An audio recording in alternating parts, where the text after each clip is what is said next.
Back off. Good morning, all, and welcome to the latest FixFlow webinar. We will give it it's just gone 11, so we'll give it a minute or so before we kick things off and just let people enter the meeting as we go forward.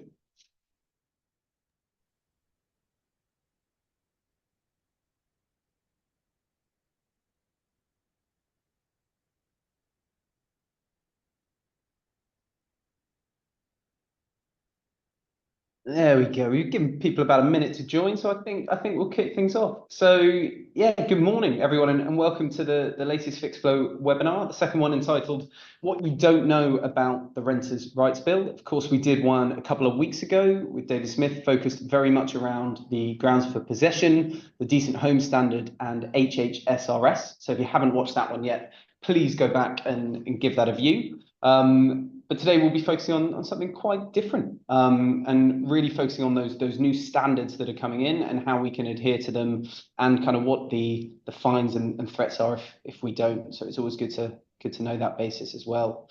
But just before we begin, as always, a legal disclaimer from myself, but all content presented in this webinar is intended for general information purposes only and should not be considered as legal advice or official guidance. But today is a very special, exciting webinar as we're joined by a new face. So Suzanne Smith, good morning. How are you? I'm very well. Good morning, everybody. Pleased to be here. Brilliant stuff. Suzanne, I'm sure lots of the people on the webinar, our audience, know who you are, have seen your brilliant content across LinkedIn, YouTube, wherever it may be. But do you want to just kind of give a quick hello introduction? Would be great. Sure. So I worked for 25 years as a corporate lawyer, as a lawyer in business. And when I got fed up with that 6 years ago, almost exactly 6 years ago, I decided that I wanted to have some income, some of my own income. So I started buying buy-to-lets. And what I found quite soon that there wasn't the kind of content that I wanted myself. And because I'm a lawyer, I decided to start researching it myself. And then fast forward a couple of years, I set up on Instagram, and then that kind of morphed into a blog called The Independent Landlord. And I decided to share what I'd been learning, wearing both my hat as a, hands-on self-managing landlord, but also my experience as a lawyer. And I set it up for free. And I don't do property investment, but everything pretty much that there is to do with landlording, I cover on my blog. And I do a lot of content for letting agents as well. It's not just focused on landlords, it's really for the whole PRS. And I have a weekly newsletter that's gone out. I think I'm number 130 or something like that. And it goes to lots of landlords, letting agents, even people from tenant groups, local authorities. And every week I give my take on what's happening, and links to my new content. And because it's just me producing it, I don't have a team of people doing it. Yeah. If there's a typo, it's me. And and there are lots of typos. And I've also started YouTube as well, where I do free training on the Renters' Rights Bill and lots of other stuff. But it's me kind of unfiltered every week, Friday morning, tippy tappy, out it goes by half past 10. Sorry, not by half past 10, half past 8. And because it's me doing it and there's no kind of corporate step, I tend to be quick and get stuff out before other people, because my legal brain's going like that, and then my practical brain, and then I, put it out. So I've written about 300,000 words on the blog, which is a lot of books. And I'm also the second draft of a book at the moment that will come out once the Renters' Rights Bills comes into force. Exciting stuff. Like you say, you've already mentioned it, the Renters' Rights Bill, but it's a good time to be doing content on all these kind of things. There's some really impressive numbers, so I'm not surprised at all. I've watched quite a bit of it myself, and it's great. Particularly, I'm the YouTube video fan, me. So there you go. They're great on there. Brilliant. But as we kind of crack on with the focal points of today's webinar, as always, I've got a list of questions here. I know some of them we didn't get to last time, and we've been sent in loads as always, which is great. But please do get involved. So we got the live Q&A box at the bottom of the webinar. So jump on there, ping over a question, and Suzanne and I will try and get to as many as we can. And we have actually left a decent chunk of time at the end for a Q&A as well to try and get through as many as we humanly and possibly can. So there we go. But the four kind of key topics, and again, all those questions, we bundle them all up and kind of create our topics of the agenda for today. So a bit of focus on amendments, their importance or lack thereof. The key focus on the big change. I know there's been a lot of talk about it, but really highlighting it in periodic tenancies, what's happening there. Then a bit on fines, enforcement, and local authorities. There's lots of change to things like civil penalties and appeals at the first tier tribunal, lots to get into there. And then the final and fourth point, we'll talk a bit about managing change, that kind of change management process as and when this bill becomes law and comes in. And also, like I say, some Q&A at the end there. So to kick us off, amendments. Suzanne, I know we've past the comments, we'll go back, but we're in the House of Lords currently, or just kind of going through it. So I guess to kick us off, kind of give us a bit of context on the power that the House of Lords has, because there's been lots of talk around amendments. I think it'd be Yeah. good. There's been a lot of content on amendments, but yeah, first of all, this is the Renters' Rights Bill. It is big. It's really big. I'm always waving it around on my YouTube, and it's already, I don't know, about 250 pages. And over the last couple of months, some peers that are lords and baronesses, etc., in the House of Lords have been tabling lots of amendments, and they're going to be discussed after Easter. Now, the overwhelming majority of the amendments haven't got any chance of getting into the bill. And the reason why is, although the Conservatives have a majority in the House of Lords, the Renters' Rights Bill is what's called a manifesto bill. And as we know, the abolition of Section 21 and overhauling the private rented sector was a part of the Labour manifesto, and they have a big majority in the House of Commons. And due to something that's called the Salisbury Doctrine, this is me drawing on my constitutional law knowledge, it happened just after the Second World War when there was the first Labour government, and the Labour government wanted to do things that the House of Lords didn't. And a rule was come up called the Salisbury Doctrine that means that the House of Lords does not have power to wreck a manifesto bill.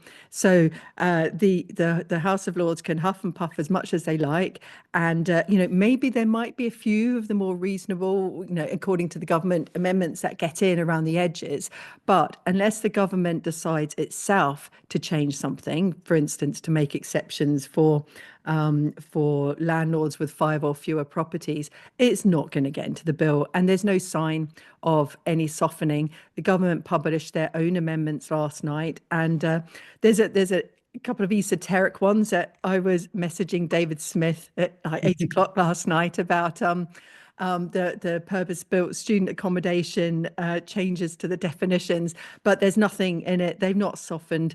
And so even if some of these new amendments get into the bill, then they will be thrown out eventually because the government can push them through. So that's why I've not done any content on them because I want to talk about things that are actually going to happen rather than things that and just a little comment. A lot of these amendments that have been coming weren't proposed by the Conservatives when they were in power. So it's now they have come through.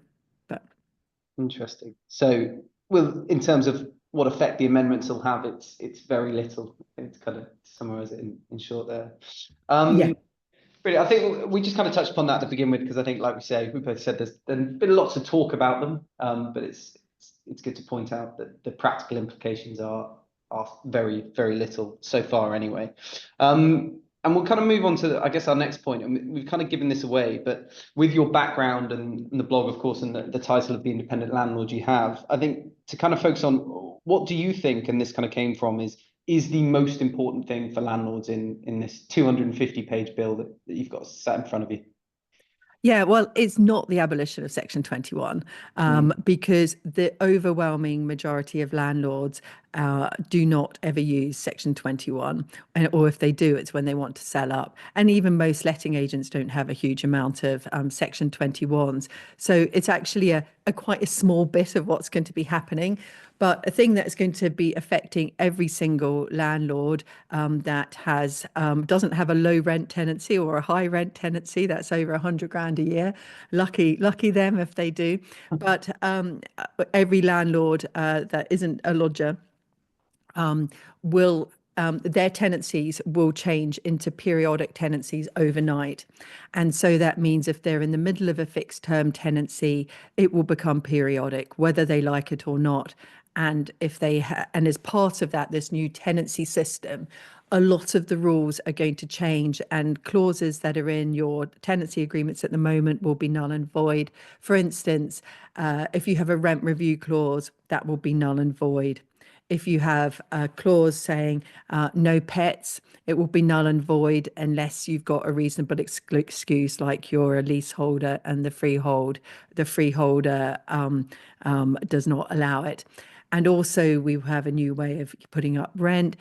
Tenants will have more rights to challenge rent. And, there's lots of other things that are part of this new tenancy system. And importantly, tenants will be able to serve 2 months' notice at any time, as long as the 2 months expires at the end of a rent period.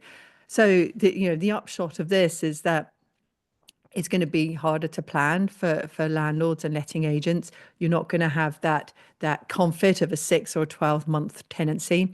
There's going to be no renewals, which is, I know, letting agents are unhappy about, because they can't charge the 100, 200, £300, however much it is a year to renew the fixed tenancy.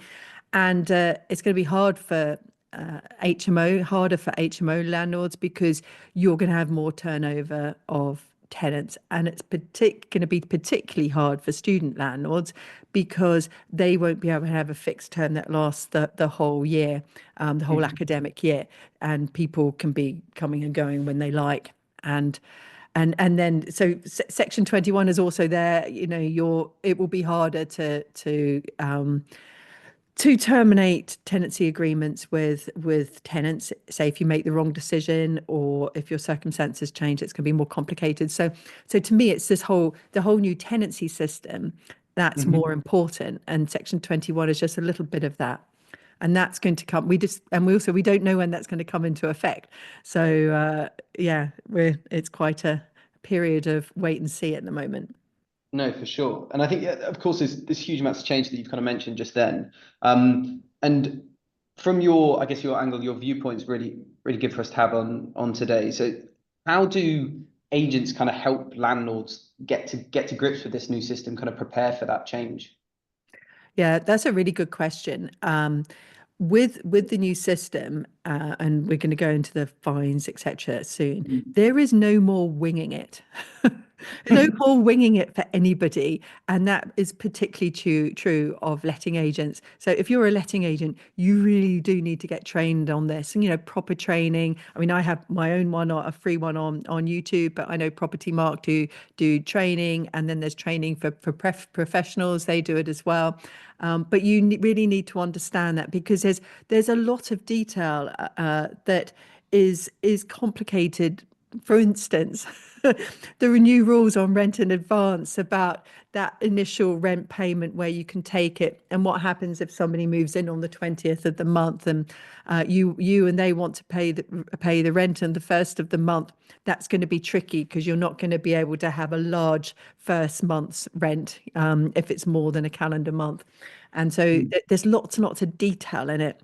And we still don't know exactly what bits of paper we're going to have to give tenants when it comes into force, and or whether we're going to have to change our agreements. But there is so much detail in it, and the concerning thing is, it's going to be easy to make a mistake and leave yourself open to a penalty. So, for instance, if you accidentally use an assured short hold tenancy agreement, once the commencement date has passed, you just use your old one instead of the new one. So it's an old one with a fixed term. You can be fined £7,000 for that. And Wow. so it's got real teeth, the bill. And Yeah. and it is going to happen. I know there are a lot of agents who have been saying, I've seen them on LinkedIn, oh, I'm not going to worry about it, and because it's not set in stone yet. True, it's not set in stone, but I always think plan for the worst, hope for the best. We know that we know that what the most of it's going to be. Some of the big detail we don't know, but we do know that we're going to be having to move to periodic tenancies, and that we're going to have to change. If people are paying quarterly, 6 monthly, or rent in advance, that's all going to have to change. And there are lots of things that are going to have to change. So the quicker you start preparing for it, the better. No, 100%. Preparation is key. Suzanne, you kind of mentioned there, we're not quite sure what bits of paper we'll have to hand to tenants as of yet. Yeah, We've had a couple of questions kind of come in about that, I guess that transition process. yeah. And maybe you could shed some light or not if we don't know. Yeah. So, Yeah. so there are a few. The bill's not going to come in its entirety all on one day, and certainly not on royal assent. So what's going to happen is royal assent. That's when the king signs, and it becomes an act. And at that point, very little of the bill actually comes into force then. And the Mhm. first big thing is that. What the bill calls is the commencement date, and that's when this new tenancy system, the new periodic tenancies, comes into effect, and we don't know when that's going to be. So Mhm. with the Labour manifesto said it would come into effect immediately, but that's just silly, because what's going to need to happen is after the royal assent, they're going to need to publish regulations, and there are a lot of detail in the regulations. Even, for instance, what has to be in a new assured in a new assured tenancy agreement, the written statement, exactly what has to be in there. And so they'll be published, and then there'll be a period of time for the industry that includes property software, the good lords of this world, Mhm. all the letting agents will need to transition onto the new system. We'll need to write new tenancy agreements, figure out new processes for the handling of the rent at the beginning of a tenancy. And there's quite a lot of detail, and even things about the obligation for landlords to accept pets unless they have a good reason to turn them down. And then there's things like selection criteria for tenants. You can't have a blanket no DSS Mhm. rule. You can look at affordability, but if somebody can afford it, as if you take into account their uh, their benefits, then you can't turn it down just because they receive benefits. I mean, you can look at the credit score, but I know from my own experience, it is completely possible to have a tenant who earns money and gets universal credit with a perfect credit score, and you can get rent guarantee insurance. So I think, and there's also the thing that there are more grants available for EPCs if you have tenants who are on benefits. So yes, there's a lot to be done, and then there's all the other bits of the bill, which is like the landlord database, the ombudsman, Mhm. and the decent home standard. They're going to come in at a separate time. We don't know when, but Yeah. the thing that's the big change for us is this new tenancy system with all the rules that come with it about rent, etc. And then the database, I'm not so worried about. We'll just have to sign up to it and keep it up to date when it comes. And then Yeah. the ombudsman as well.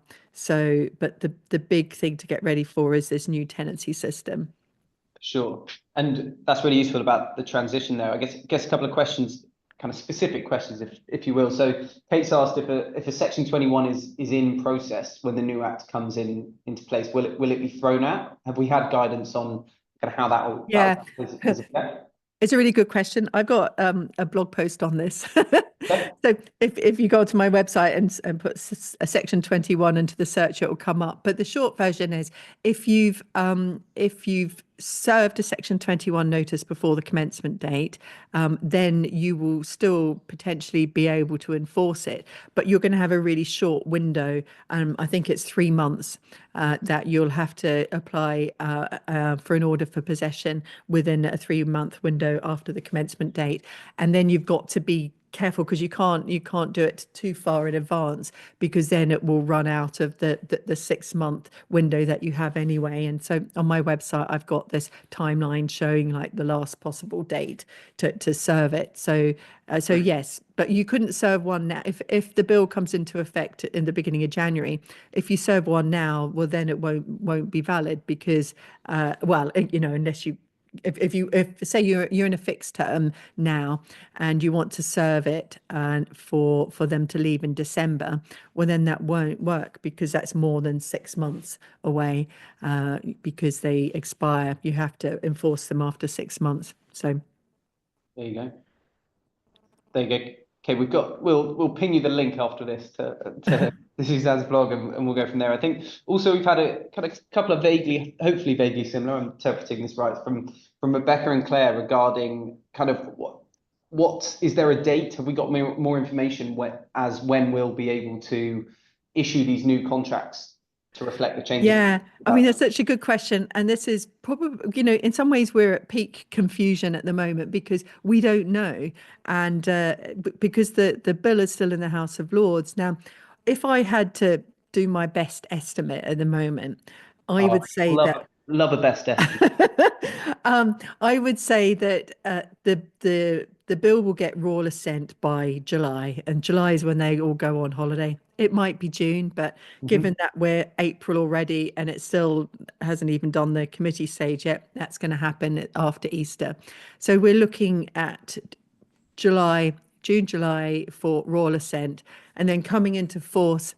The earliest it could come into force, I think, on that time scale would be October, but I think that's way too soon. Personally, I think they would be sensible to make it the beginning of the year to give 6 months after royal assent to give everybody a chance. But I don't know what the government's deciding, but it's certainly not going to be coming into effect in the next couple of months. So I know people were originally worried it would come into effect before Easter, but that's not happening.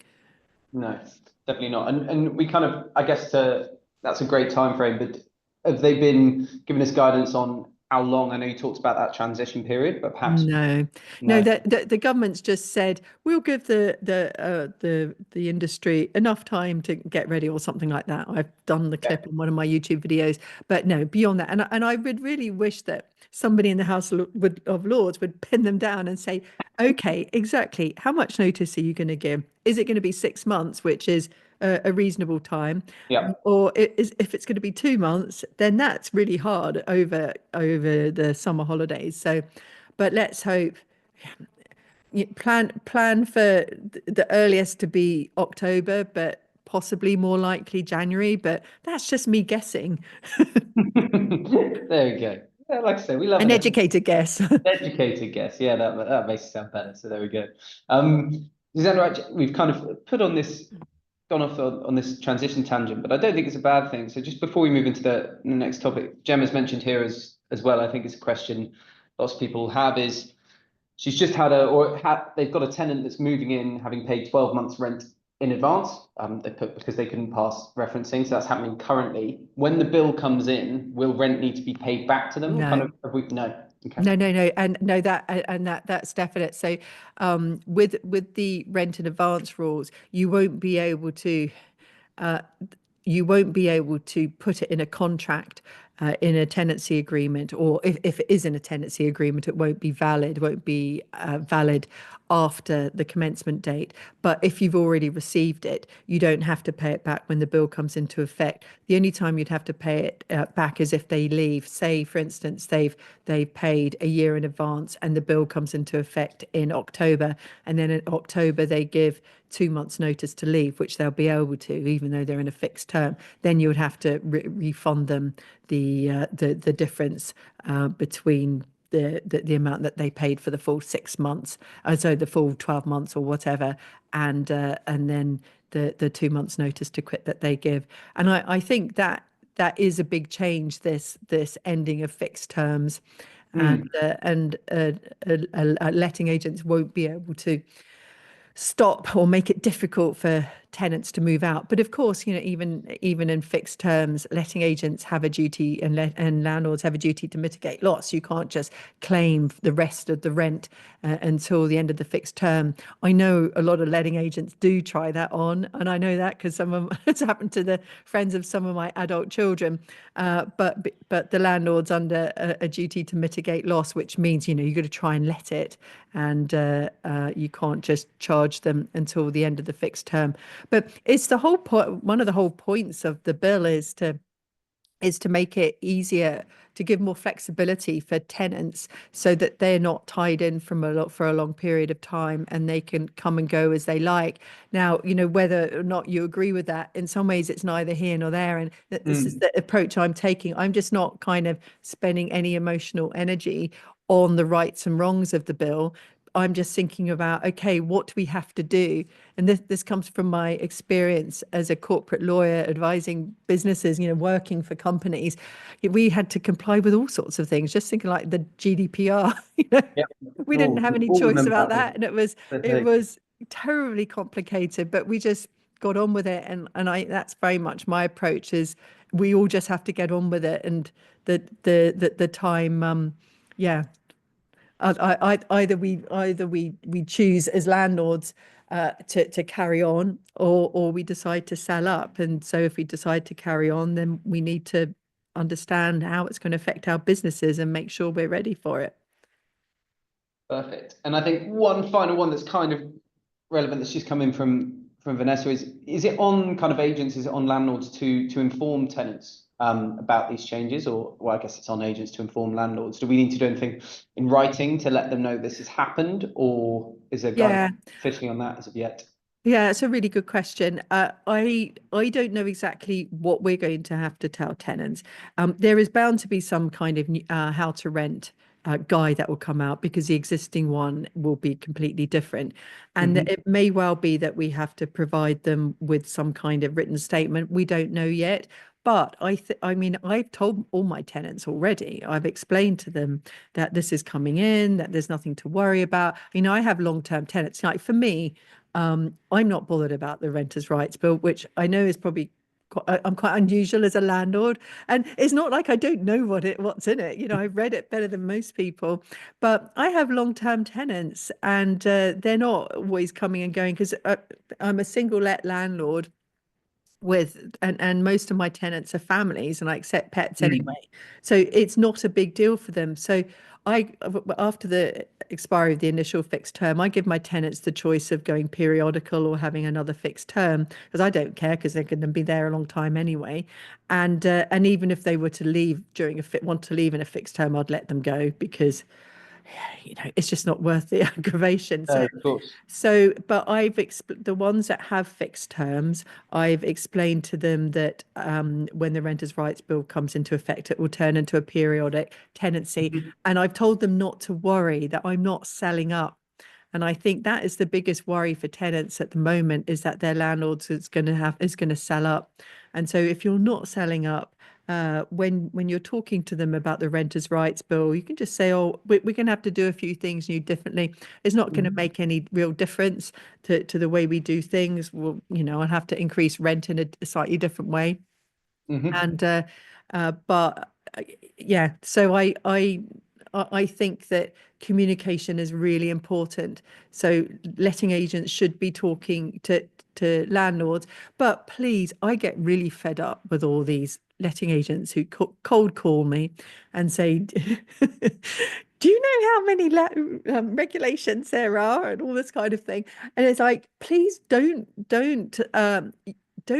try and win landlords by trying to frighten them. I think it's Hmm. just it's not credible. I Mm, think instead what you need to do is to say the renters' rights bill is coming up. It's going to change the way we do tenancies. We're experts on that. We're ready to help you, and good. we can help you through this transition. We can have to do things a bit differently, but it doesn't actually change the fundamentals of being a landlord. It's Mm, different. Well, as a big exception to that, student landlords, that is different. But for the average landlord, it's not like sections 24, which was the change in the taxation of mortgage or the mortgage relief. That really did change the fundamentals for lots of landlords. yeah, But for most of this, it's in the category of just of more admin and a bit more red tape. And if landlords have good agents can really help them with that. for sure. And we That's actually. got making tax digital coming as well. Ah, so that's not for today. We'll leave that one Yeah, off. that to me, that's more hassle for me making tax digital than the renters' rights bill. But it's just another one of these things we just got to do, you We know. just got to do it. We just got to do it. I think no, that's really good. It's a really good point. I was at a property market event only last week, and there was a panel talking about kind of it's an opportunity for agents. You don't, as you say, you don't need to do the scaremongering, but it's going agents the opportunity to go, look, we've got this. We understand this legislation. To your training point earlier, ensure everyone is up to date. But also the key point, you kind of referenced it when you were speaking then about tenant selection. It's almost more important than ever now with the new things, new bits Yeah, and pieces of legislation coming in. absolutely, and particularly because you can't take rent in advance. You won't be able to take rent in Yeah. advance anymore. I've never taken rent in advance, even when I've had somebody move from abroad, because either I want to be sure that they can afford it at the end of the fixed term. And Hmm. so with the person moving from abroad, I got their HR department to send me their contract of employment, and I saw it. They could earn enough money. They were moving here. They wanted to build up a credit record, and it was fine. And I didn't have rent in Hmm. advance for them. But I think tenant selection. I mean, I've always been very cautious. Even when I used to use agents for tenant finds, and I would always meet them because I self-manage and I would want to kick the tires. And it shows the importance of really good referencing. And Hmm. I know not all agents do proper referencing. Like some of them might just take a landlord and a reference and get proof of income, but you really need to get the credit history, like the Good Lord or the lettings hub type of detailed reference. And landlords can mitigate their loss through rent guarantee insurance, which I've taken on out for my latest Okay. tenant. So there are lots of ways to mitigate loss, and these are all income generating methods for letting agents as well. But actually, they are helping landlords to mitigate the loss. And just in the point of view, often get a lot of landlords complaining to me that their letting agents won't let them see their references when they reference tenants. You should let them see them because you want to make sure that the landlord is comfortable that they're entering into what is possibly a long-term relationship with tenants. And as long as the landlord is registered with the Information Commissioner's Office, the ICO, and they have a data protection notice, and then you're their agent. You should be supplying it to them, and make that clear to applicants, and involve landlords in making the decision because uh, the whole thing about agents is that they act on behalf of a principal, and the Mhm. principal is the landlord. And so you need to work with your landlords and not try and exclude them from having information. And then you want to make sure that they're comfortable with the new tenants, unless they're the most kind of hands-off landlord, and Yeah. but even then, just to reduce your own risk, I think it is good to make clear that they understand what reference checks you've done. And that's another really important point, because if you've not done proper reference checks, so you've not gone a credit check, then and the landlord gets rent guarantee insurance themselves, they don't go through the agent, then their rent guarantee insurance would be a waste of money because if there's a claim, they won't qualify because they don't have a credit record, the credit reference. Okay. So, Interesting. so yeah, I think that it should be a partnership approach between letting agents and landlords, not kind of an us and them. For sure. Particularly also surrounding that tenant selection point is really interesting, referencing, showing, giving them visibility of the land, giving landlords visibility if they want to see it, and presenting it as a partnership. So I think a really nice way to look at it. Yeah, and also making the point that when people do have benefits, it doesn't make them bad risks as tenants. And I think sometimes it's just been an easy filter when you've had a lot of people who are applying to rent something. If you just say, well, professionals only, then well, whatever professionals is, because they're mostly not lawyers and accountants who are renting. But anyway, I think it's important to explain to landlords, what referencing is, what you're looking for, what makes a good tenant, and you want somebody who's a track record of paying their bills, because somebody could be earning 100 grand, but have a really extravagant lifestyle and Yeah. not be able to afford £1,000 rent a month, even though they're on a huge salary, because and they might have loads of CCJs, etc. So unless you check this, then you could end up saddling your landlord with a bad tenant. No, of course. Brilliant. Lots of great content there, Suzanne. So thank you. I think we'll try we'll try and move things on slightly, because I promised we'd leave some time for Q&A at the end. I want to make sure we're able to do that. But so I guess our kind of next topic is fines, enforcement, and local authorities. I love the phrase, you've mentioned it already, but this bill's really got some teeth. So maybe on the next slide, we've got some a kind of list of the fines that are out there. Maybe just a bit of a summary on that, and then we can kind of gradually move into what's enforcement going to look like from the Yeah. local authorities. Kind of, yeah, that'd be great. So almost every part of the bill comes with a fine if you breach it. So you can see them there, and the and the fines are big. Most of them are 7,000. The only one that isn't is what is a breach of the Tenant Fees Act. This is asking for a prohibited pre-tenancy rent payment, and and the thing about these fines, well, they're actually civil penalties, and so Mhm. they're very much like a parking ticket. The local authority will look at something and see if they've decided that they believe, in most of the cases beyond reasonable doubt, that you've breached this rule. They can send you a notice of the penalty, well, to the letting agent or to the landlord, depending on the actual breach. And then the landlord letting agent has an opportunity to challenge it. And then if that doesn't work, then the actual civil penalty notice comes through. And then if they want to challenge it, the landlord can take it, or letting agent can take it to the first tier tribunal. So it's not a court issuing these; it's a local authority issuing them.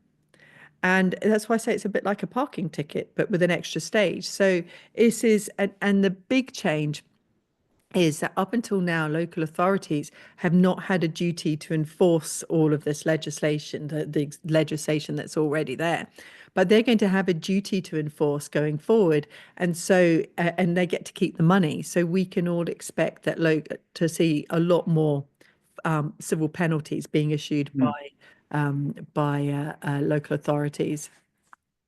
No, definitely.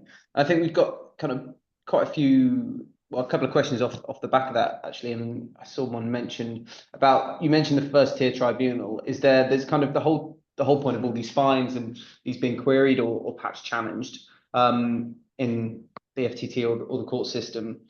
There are, I guess, concerns about capacity, and Michael's kind of rightly asked about that. Has there been any updates to kind of address these at all? Going, if there's going to be a lot more disputes going into the first tier tribunal, of course, I think court system's already quite backed up. What's the kind of knock-on effect going to be? And Yeah, well, it's the same with increasing rent, because it's going to be easier for tenants to challenge rent increases by going to the first tier tribunal. They have been recruiting more judges at the first tier tribunal, but not a huge amount. And yeah, there are backlogs there, but mind you, there are backlogs for in the courts for murder and rape cases. So, Mm. and imagine that the government's priority is a bit more on violent crime. But yes, and I think with all of these fines, the importance of records is key, and Yeah. letting agents keeping really good records and landlords keeping really good records. I know of too many landlords who tell me that they're wanting to serve a Section 21 and their letting agent doesn't have proof of when they served the prescribed information, apart from in the tenancy agreement, but that doesn't count because you have to serve the prescribed information after the tenant pays the deposit, or they don't have proof that they were given the gas safety certificate. And so when it comes, one of the things that's really important for these is that in the bill there are huge powers for the local authority to enter business premises, and that includes letting agents, to see if there's been a breach of these rules. So they can have a look to see whether or not they could look at your documents to see whether you were really discriminating against applicants who are on benefits. And they can ask for documents, and it's an offence not to comply. And so they can enter business premises without a warrant. And Wow. and well, David Smith says that they're going to have more powers than the police. So, and I don't know why more people aren't talking about this. Mm. And so record keeping being accurate, because record keeping, if you keep good records, that is a defense for you and your landlord. And because if you don't have a record of something, it's as if it doesn't happen. But equally, incriminating records can get you in trouble as well. So the important thing is to comply with the law and not go loophole hunting. I mean, there's so much energy going into loophole hunting at the moment. Just be compliant and do it, and then spend your energies doing more interesting things. No, for sure. I think yeah, record keeping is key, and I think we've had a couple of questions on AWAB's law and decent home standard come up, but and we focused on that a lot on the last webinar we did.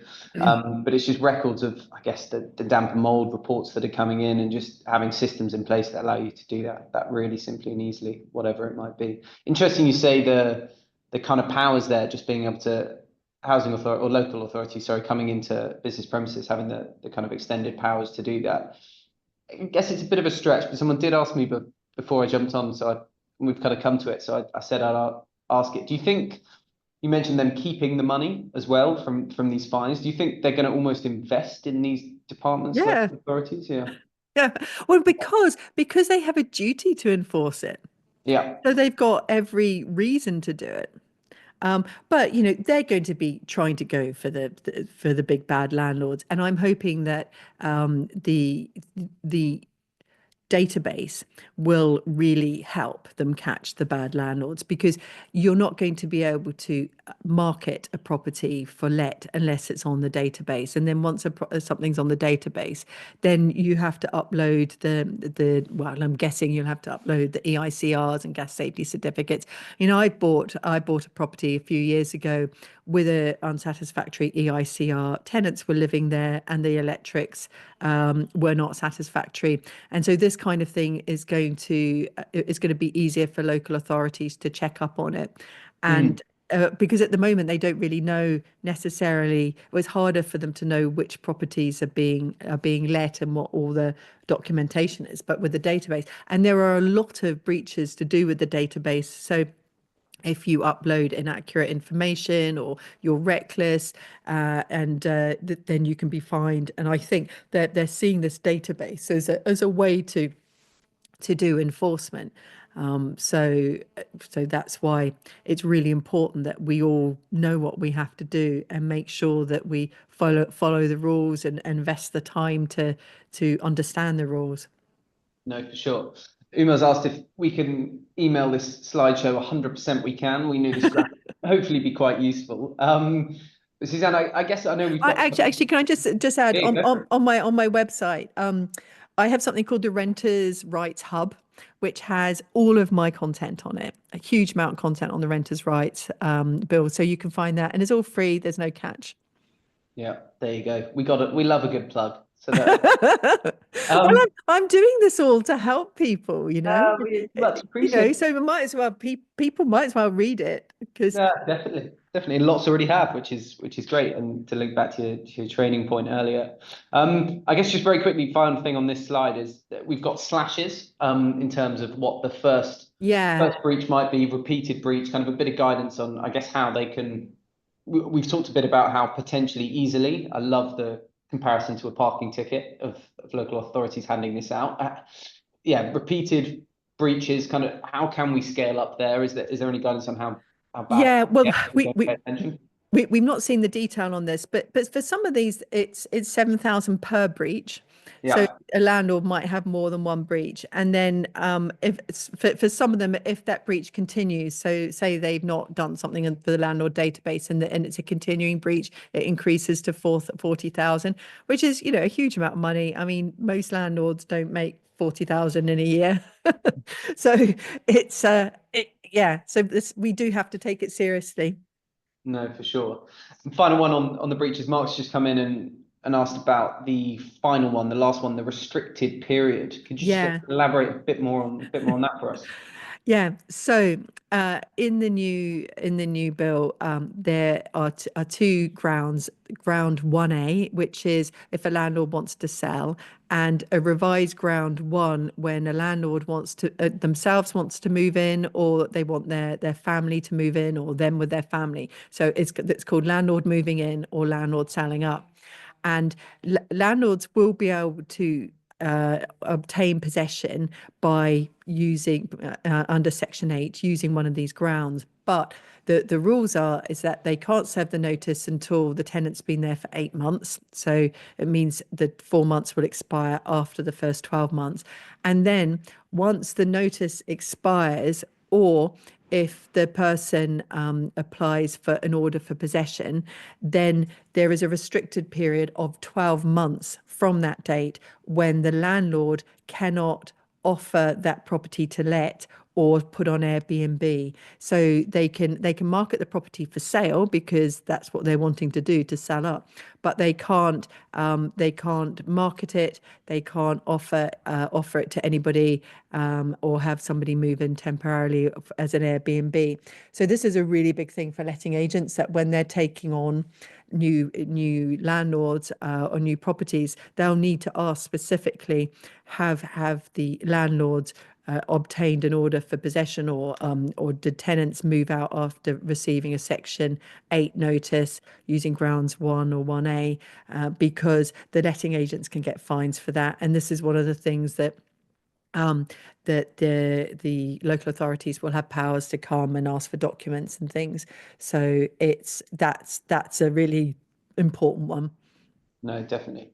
Um, Thank you for that. And then Matthew, to come back to Matthew, sorry, your question a while ago, are there any proposed changes to Section 8? Yes, there's quite a few. We've really gone over them in the last webinar. There's brilliant resource on the Fixflow site, or Suzanne's independent landlord blog as well. Lots of content in there, and that's yeah, far too much to go over in the next 12 minutes, but the information's out there for you.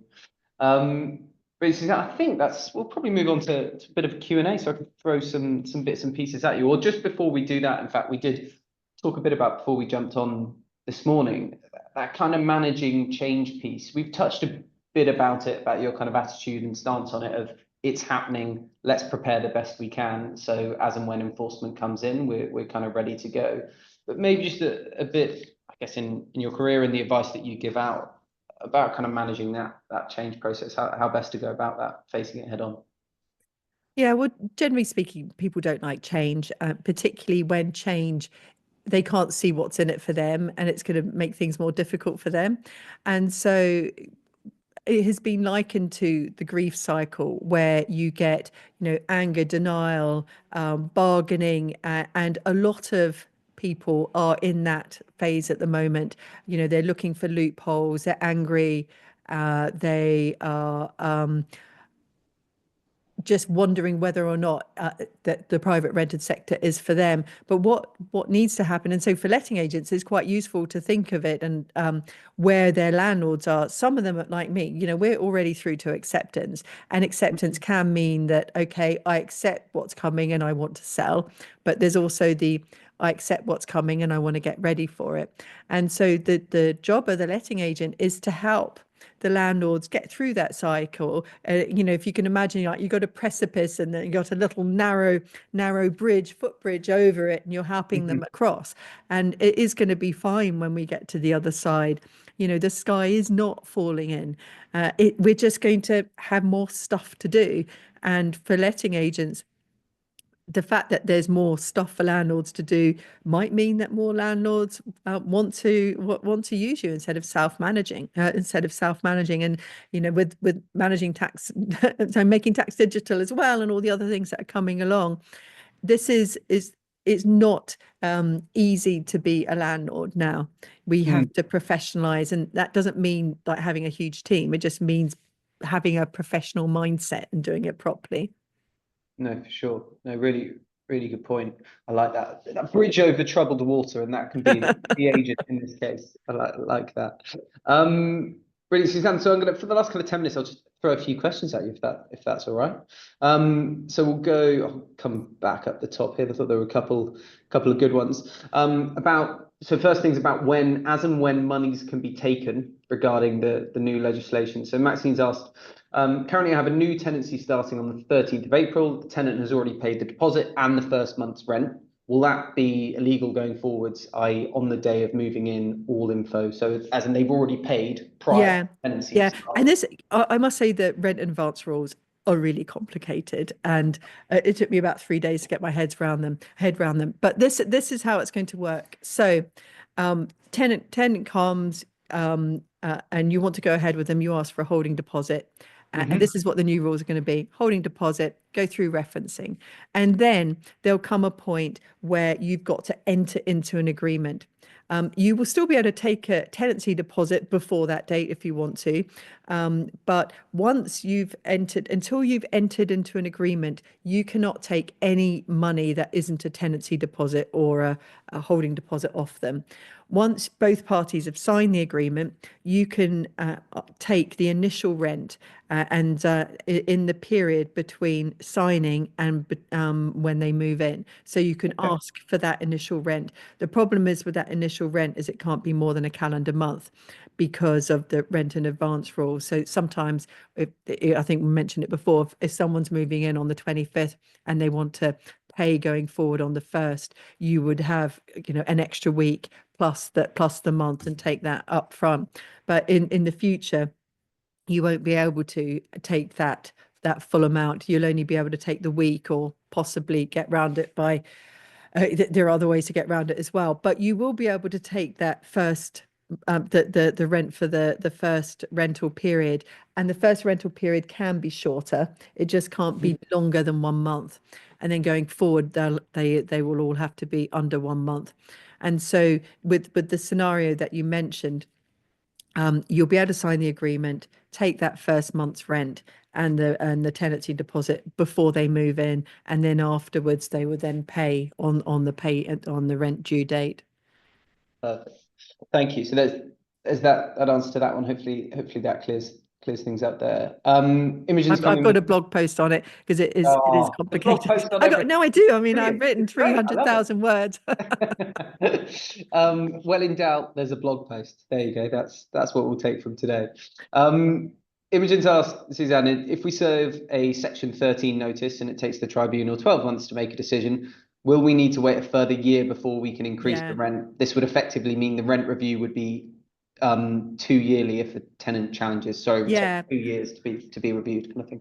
Yes, theoretically that's right, but I mean, hopefully it won't take a year. But what you can do, and this is what I think a lot of people can do, you can negotiate. So you can serve the notice, and then call up the tenant. Well, maybe call up the tenant and say, "Oh, we're looking at the rent levels in the area. We think a fair market rent for this is this amount. We're pitching it slightly lower than that because you're a long-term tenant. And we value you, and so we're proposing a rent with this amount. I'm going to be sending a new notice to you, giving you 2 months notice of this. This is the new procedure that we have to follow because of the Renters' Rights Bill, and just if there's any pushback from them, you could say, well, look, take a look at the notice when you get it, and then let's have a chat. So then you call them back, and if they say, "Oh, that's too high, can you reduce it by £50 a month?" Then you can accept that, and then that is legally binding, and they then can't go to the tribunal. So I suspect that what a lot of landlords and letting agents will do will serve that notice and then come to an agreement with them.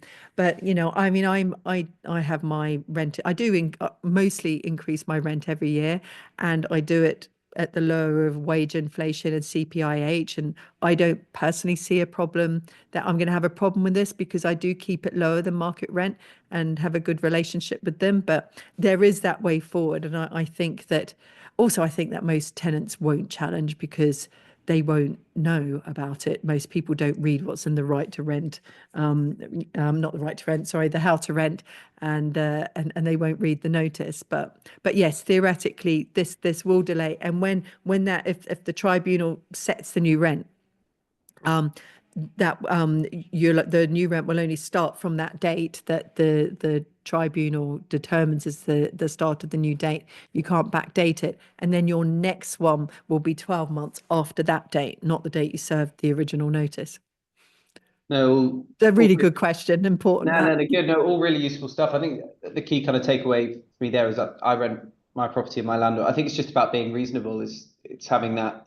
If you've got that, like you say, going up by RPI or whatever it might be, I think it's always going to be the case. That's fine, and that's interesting. That kind of that conversation that you mentioned. If they serve a notice with a rent increase and go, look, the tenant can come back and go, look, just have a conversation there. The kind of human element is always so important. Got time for maybe two or three more. Aurelia's come in with, I've heard about using financial contractual agreements to pay tenants to leave. What are your thoughts on this? I was a bit off topic, but I don't know Mm. about financial contracts, but yeah, people do pay tenants to leave, Yeah. and that will still be legal. It's just a risk thing. It costs a lot of money to take somebody to court to get an order for possession, and it may be cheaper and less aggravating for everybody just to pay them to leave or to write off some of the rent arrears. Mm. But I just try and avoid problems by being really, really careful on tenant selection, and touch wood, as of now, I have not even had one day's rent arrears and I've been doing it now for 6 years. There you go. I'll touch wood for you as well. So good. If a landlord approaches us regarding, so I guess it's from an agency perspective, this is an interesting one about who's the kind of responsible person. But if a landlord approaches us, being an agent, regarding marketing, is the agent required to check if the property hasn't been advertised within the 12 months they cannot relet? How will this work? I guess where does that responsibility fall? Yeah, I mean, there is a separate obligation for for the letting agent as well as the landlord, so both of them can be held liable for that. So they're a Okay. separate bit, so they will need to get it in writing. I don't know, you can probably there must be some kind of tech solution, Mm. but you would ask them. It would be one of your onboarding things that you would do is ask for them to confirm if they have served a notice in the last 12 months. Interesting. Yeah, no, it makes that it's kind of responsibility falls across both parties. Another interesting one from Andrew here. Do you think we will be able to add a clause into the contract to make the execution of the tenancy agreement reliant upon receipt of the first month's rent? Yeah, that's what's called a condition precedent, or a CP. Now, Mm. I think people may put that in. Whether or not it's enforceable, I don't know. I've spoken to David Smith about this. He doesn't think it will be enforceable. But I would just say, I always come at from the practical point of view. I'm not a litigator, so I'm not somebody who's doing court cases all the time. Is that the overwhelming majority of tenants, when they move in, they're excited with their new property. They're not going to go immediately into rent arrears. And so I I just don't think that this really will be a problem. I mean, and it means that something's really gone wrong in your tenant selection if they haven't paid the first rent payment before they move in, and you can ask them to pay it before they move in, and whether or not they do or not, whether you have to hand over the keys. I mean, you might be able to try it on, but I just don't know whether it's enforceable. But I would very much hope that, normally when people go into rent arrears, it happens a bit later. It doesn't happen like Yeah. on the first rent payment, but you can still invoice them right at the start. When as soon as they sign, you can't ask them for it until both parties have signed, and then you send them the invoice and ask them to pay it. And you see, the thing is that that's what they do now anyway, so they'll expect it, that they'll pay the Yeah. deposit and then they'll pay it. So I think that, I know there's been quite a lot of chat about this online, but I think in practice, I don't think it's going to be an issue, or at least it shouldn't do if you're doing good tenant selection. Brilliant. Good tenant selection. I think that's a great And point then to this end. is where letting agents can add value. Yeah, for sure. No, it's a great point to end. I think final question we'll answer very quickly is Louise has asked. I missed the very beginning. What is Suzanne's company slash website? The Independent Landlord. We'll make sure it all comes with everything that we ping over. We'll ping over the slide deck to everyone, but also the recording of the webinar as well, because I'm sure there's a lots on there, lots of great stuff, and definitely worth a rewatch. I think Um, even if you put Suzanne and landlord into Google, it would come up because there you there go. aren't too There you many go. So, Suzannes. But yeah, no, theindependentlandlord.com. So and there's everything there. brilliant stuff. Suzanne, well, thank you so much for joining us this morning. Thank you so much for your time. It's Thank been you. been Great great. questions. Yeah, there we go. Oh, Take actually, pride in there's our. one last thing that Go I for it. just, but sorry, before you go, is that letting agents, please don't do what people did with EICRs and leave it to the last moment. Do you remember then, you couldn't get an electrician for love nor money. And I No, think that if you are going to need expert advice and lawyers and things, start working on it now, because when we get to peak panic, it's going to be really hard to find people who know about it. 100%. And that means I have to do a plug, but the fixed flow contractor marketplace, we still have a bit of EICR, a bit of capacity left. So do let us know if you need help on that. It's after midday. I can do a plug. Suzanne, thanks so much for your time, Okay. and speak Sure. soon. Thank you all. Thank you. Bye bye. Bye bye.